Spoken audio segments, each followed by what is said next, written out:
le si fameux et si moqué Om, l'image d'Épinal, du yogi, Om, enfin souvent on voit comme ça, Om, image un peu moqueuse et très fausse, je trouve. Donc aujourd'hui nous allons parler du Om. Et pas que en parler, il y aura une récitation de Om, parce que dans le passé il m'a été demandé de nombreuses fois des enregistrements de Om pour les moments de relaxation ou de méditation de mes élèves. Bon, j'avais jamais osé le faire, mais là je me dis qu'une vidéo, par ces temps de confinement, c'est le bienvenu. Et bienvenue à vous qui regardez cette vidéo de Souffle Libre, association de loi 1901, qui propose des activités de yoga, de massage, de voyage en Inde, d'accompagnement individuel et de soins énergétiques. Le Om, oui, est associé au yoga, c'est vrai. Personnellement, je ne sais pas si le Om vient du yoga ou si c'est un enseignement à part. Dans cette vidéo, je vais partager avec vous l'enseignement que j'ai reçu à Paris et en Inde lors de ma formation de professeur de yoga, et aussi ce que j'en comprends moi. Le Om, vous pouvez en trouver plusieurs orthographes. O-M, A-O-M, A-U-M, H-U-M, et puis il est dit beaucoup de choses sur le Om. S'il y a un point où tout le monde se rejoint, c'est que c'est le son primordial de l'univers, le son originel de l'univers. Comme personnellement je ne peux pas le vérifier, je vais plutôt voir du côté des effets que fait le Om lorsqu'il est dit, lorsqu'il est répété plusieurs fois. Plus la voix est grave, plus ça vibre dans nos cellules, dans notre chair, et ça fait effet. Ça s'inscrit en nous plus profondément. Dans le sanskrit, il y a des intonations que nous n'avons pas en Occident et encore plus en France. Le français, vous savez, est une langue assez plate. Les intonations sont très très faibles. Pour ceux qui sont nés en France, il y a des sons qui sont inaudibles et donc que nous ne pouvons pas reproduire avec notre larynx. Par exemple, en sanskrit, le A a, je crois, 12 ou 17 intonations différentes que nous n'avons pas. Nous en avons 2 ou 3, ou 4 peut-être. Donc le Om, l'association du A et du O, forme un son nouveau pour nous, et c'est cela le son du O, la particule O dans le Om.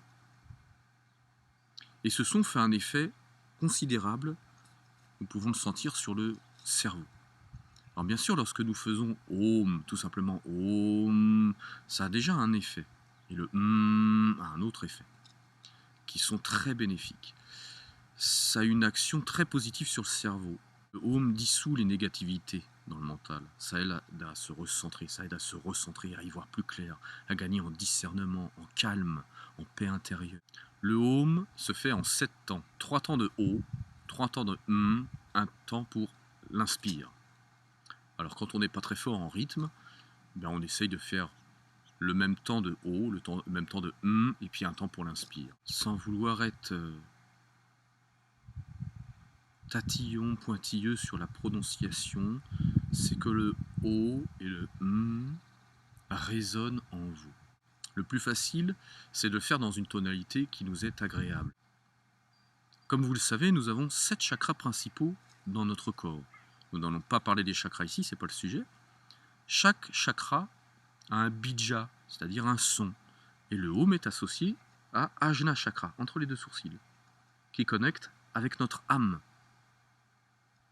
Voilà pourquoi il est si fréquemment fait dans les cours de yoga, pour nous connecter à plus grand que notre moi humain.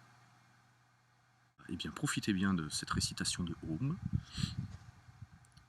Vous pouvez vous installer confortablement, les yeux ouverts, les yeux fermés comme vous voulez, avec une respiration naturelle, très tranquille.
Par avance, je vous remercie d'avoir regardé cette vidéo.